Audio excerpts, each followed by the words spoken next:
हाल ही के अंदर आपने देखा होगा कि पंजाब के मुख्यमंत्री श्रीमान भगवंत मान जी ने चंडीगढ़ के अंदर प्रेस करके कहा कि हम राजस्थान में पैसा मांगते हैं लगभग 1 लाख करोड़ 44,000 रुपये के लगभग। और उन्होंने जिस संदर्भ में बात करी, उन्होंने ये कहा कि 1920 के अंदर जो हमारा सतलुज नदी का पानी है वो राजस्थान में जाता है, उसके लिए संधि हुई थी।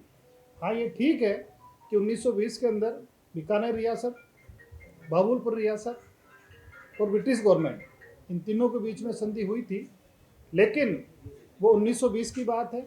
1920 के अंदर जब बाबुलपुर रियासत थी वो पंजाब के अंदर थी, हिमाचल प्रदेश भी पंजाब में ही था, हरियाणा भी पंजाब में ही था। लेकिन 1920 के अंदर हमारे देश के अंदर ब्रिटिश हुकूमत थी और ब्रिटिश गवर्नमेंट सिर्फ और सिर्फ भारत को एक व्यापारिक प्रतिष्ठान समझती थी।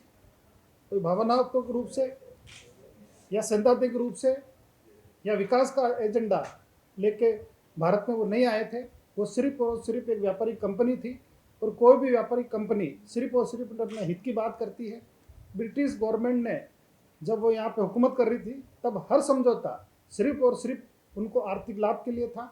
और 1920 का समझौता भी ब्रिटिश गवर्नमेंट के लिए, उन्होंने अपने लिए। और जिस समझौते की बात पंजाब के माननीय मुख्यमंत्री जी कर रहे हैं, मैं उनको कहना चाहता हूँ कि जो रॉयल्टी के रूप में 1920 में पैसा देना था वो पंजाब को नहीं देना था, पंजाब सरकार को नहीं देना था, पंजाब रियासत को नहीं देना था, वो तो ब्रिटिश गवर्नमेंट को देना था। अब ब्रिटिश गवर्नमेंट नहीं है। हमारा देश दुनिया का सबसे बड़ा लोकतांत्रिक देश है। मैं वहाँ के माननीय मुख्यमंत्री से आग्रह करना चाहूँगा कि ब्रिटिश हुकूमत की जो मानसिकता है उनको निकाल के, हमारा जो दुनिया का सबसे बड़ा लोकतांत्रिक देश है, आज पूरी दुनिया भारत को एक सम्मान के दृष्टि से देखती है, तो कृपा करके इतने बड़े राज्य के मुख्यमंत्री होते हुए पानी के को रॉयल्टी मांगना कतई नाचित्य नहीं है। और आप देखोगे कि पूरे भारतवर्ष के अंदर अंतर्राज्यीय जो पानी का इशू है, एक राज्य दूसरे राज्य को पानी देता है तो पानी पे कोई भी रॉयल्टी नहीं होती। और अगर हम सतलुज नदी की बात करें तो 1920 के समझौते के बाद जब हमारा देश आज़ाद हुआ या भारत सरकार का गठन हुआ, तब 1955 के अंदर भी, 1959 के अंदर भी और 1985 के अंदर भी आपस के अंदर सभी राज्य और केंद्र की मध्यस्थता से बातचीत हुई। उसके बाद समझौते हुए। तीनों समझौते के अंदर कहीं भी रॉयल्टी की कोई बात नहीं है, इसलिए उनकी मांग को हम सिरे से खारिज करते हैं। ऐसा न तो कोई विधि सम्मत है, न कोई कानून सम्मत है और न कोई सैद्धांतिक रूप से इस बात को मंजूर किया जा सकता है। मंत्री जी, आप कह रहे हैं ब्रिटिश सरकार के लिए पैसा था, रॉयल्टी थी, 1960 तक अपन पैसा देते रहे, उसके बाद क्यों बंद कर दिया? देखिए, ऐसा है, मैंने पहले ही कहा कि 1900, क्योंकि ये सतलुज नदी है, इसका पानी क्योंकि बालूपुर जो रियासत थी वो पाकिस्तान में चली गई, बीकानेर रियासत थी वो अपने राजस्थान में मर्ज हो गई, तो 1955, 1959 और 1985 3 बार इस पे आपस में राज्यों में बात हुई और सैद्धांतिक आपस में सहमति बनी। तीनों समझौते के तहत कहीं भी रॉयल्टी की कोई बात नहीं है। 27 तारीख से प्रदेश में नहरबंदी हुई है, पंजाब रिलाइनिंग का काम करेगा, 45 दिन की नहरबंदी है। कहीं ऐसा ना हो कि राजस्थान पैसा नहीं दे तो पंजाब नहरों से पानी बंद कर। देखिए, ऐसा है कि पहले 60 दिन की नहरबंदी होती थी। मैं प्रदेश के मुख्यमंत्री आदरणीय भजन लाल जी का हृदय से आभार प्रकट करता हूँ कि उन्हीं के प्रयास से पंजाब सरकार ने जो 60 दिन की नहरबंदी होती थी, अब सिर्फ 45 दिन की नहरबंदी है। और जो 20 मार्च से नहरबंदी होनी थी, हमारी मांग पे 7 दिन उन्होंने बढ़ाई है, अब 27 मार्च से नहरबंदी होनी है। और इस नहरबंदी के दौरान जो हमारी जो कैनाल है उसको पक्का करने का काम था। लगभग 100 किलोमीटर का काम पहले हो चुका है और लगभग 15.5 किलोमीटर का काम बचा है, वो इन 45 दिनों में हम करेंगे। राजस्थान के अंदर 2 किलोमीटर का काम बचा था, वो भी इन 45 दिन के अंदर हम उसको पूरा करेंगे। 13 जिलों के कहना यह है कि गर्मी ज़्यादा पड़ेगी तो पेयजल की व्यवस्था भंडारण हो नहीं पाएगा। जल संसाधन विभाग, जल विभाग ने पूरे तरीके से पेयजल के इंतजाम वगैरह ऐसी बात नहीं। देखिए, ऐसा है कि गर्मी हर साल आती है, एक प्राकृतिक और ये ऋतु का चक्कर है जिससे हमारा पूरा जो वायुमंडल है चलता है, ये जरूरी भी है।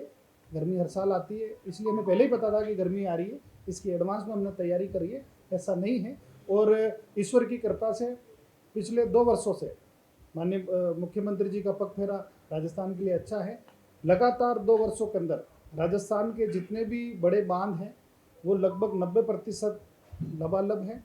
आज भी कई बांधों के अंदर पानी बहुत अच्छे स्तर पे है, तो पानी की हमारे पास स्टोरेज की किसी प्रकार की कोई कमी नहीं है, पर्याप्त मात्रा के अंदर, अलबत्ता सरप्लस पानी हमारे पास है देने के।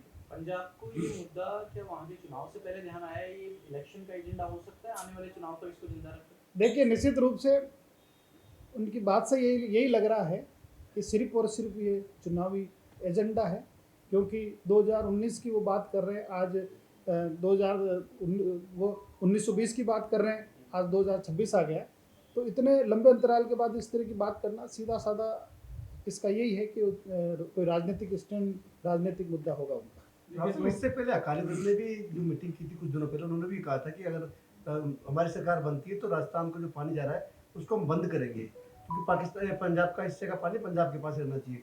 देखिए, ऐसा है कि पानी एक प्राकृतिक संपदा है, और अंतर्राज्यीय पानी का जो इशू है, बंटवारा है, कोई एक दूसरे से का राज्य का पानी दूसरे राज्य में जाता है, तो सबकी कंट्रोलिंग भारत सरकार करती है, और केंद्रीय जल आयोग इसका बना है। और जहाँ तक पंजाब और राजस्थान की बात है, तो वहाँ पे एक बीबीएम भी एक स्वतंत्र बॉडी है, जिसके अंदर पंजाब गवर्नमेंट के भी मेंबर है, पंजाब के भी मेंबर है, भारत सरकार के भी मेंबर है। वो आपस में तय करते हैं कि किस राज्य को कितना पानी मिल रहा है और कितना देना है। तो निश्चित रूप से सिर्फ पंजाब के कहने से कुछ नहीं होता, ये सारा भारत सरकार के नियंत्रण के अंदर है, और पानी जैसे पहले मिला आगे भी मिलता रहेगा। एक अलग सवाल ये भी है कि प्रदेश की जनता जानना चाहती है कि यमुना जल का अलाइनमेंट फाइनल हो गया है, तो पानी कैसे राजस्थान आएगा, ये भी जनता को बताइए। देखिए, मैं आपके माध्यम से प्रदेश की जनता को बताना चाहता हूँ कि यमुना का जो पानी राजस्थान में लाने का माननीय मुख्यमंत्री आदरणीय भजन लाल जी का जो सपना है, उन्हीं के प्रयास से जल्दी पूरा होने वाला है। और लगभग अलाइनमेंट पे हरियाणा ने अपनी सहमति नहीं दी, बल्कि लिखित के अंदर भी उन्होंने इस बात को मान लिया है। हमारी डीपीआर 100% कंप्लीट है, सिर्फ बात इस पे लगी है कि हरियाणा को पानी पीने का हमें कहाँ देना है। तो जल्दी दोनों राज्य बैठ के इस पे भी निर्णय लेंगे, और हमारी पूरी डीपीआर बिल्कुल कंप्लीट है, जिसकी लागत करीब 32,000 करोड़ रुपए के लगभग है। सुरेश जी, क्या भगवंत मान ने सिर्फ ये बयान किया है या कोई चिट्ठी भी इस बाबत आपको भिजवाई है कि ये इतना पैसा बकाया है, या आप हमें दे दीजिए? देखिए, ऐसा है कि मैं आप लोगों से वार्ता करने से पहले विभाग से मैंने इस चिट्ठी के बारे में पता किया है। अभी तक हमारे पास इस तरह की कोई चिट्ठी नहीं है, और हमारे पास अगर उनकी कोई चिट्ठी आती है तो निश्चित रूप से विधिक राय लेके हम उस पर आगे बात करेंगे। सर, केंद्र में भी आपकी सरकार है, इस तरीके की जो आपने विगत दिनों समझौते किए हैं, क्या लगता है कि जो समझौता है जो पंजाब सरकार से जो था, इसके ऊपर रिव्यू करने की जरूरत है? देखिए, ऐसा है कि अंतर्राज्यीय नदी और अंतर्राज्यीय जो जल है उसके विवाद को लेके आपस के अंदर सभी राज्य अपने अपने हित की बात करनी भी चाहिए, इसके अंदर कोई बुरी बात नहीं है। लेकिन जो भारत सरकार है वो एक स्वतंत्र रूप से सभी राज्यों के हित को ध्यान में रखते हुए उनकी मध्यस्थता के अंदर समय समय पे हमारी मीटिंग होती रहती है, पहले भी हुई है, अभी भी हो रही है, आगे भी होती रहेगी। जो न्यायोचित और जो सही निर्णय है वो भारत सरकार लेती है।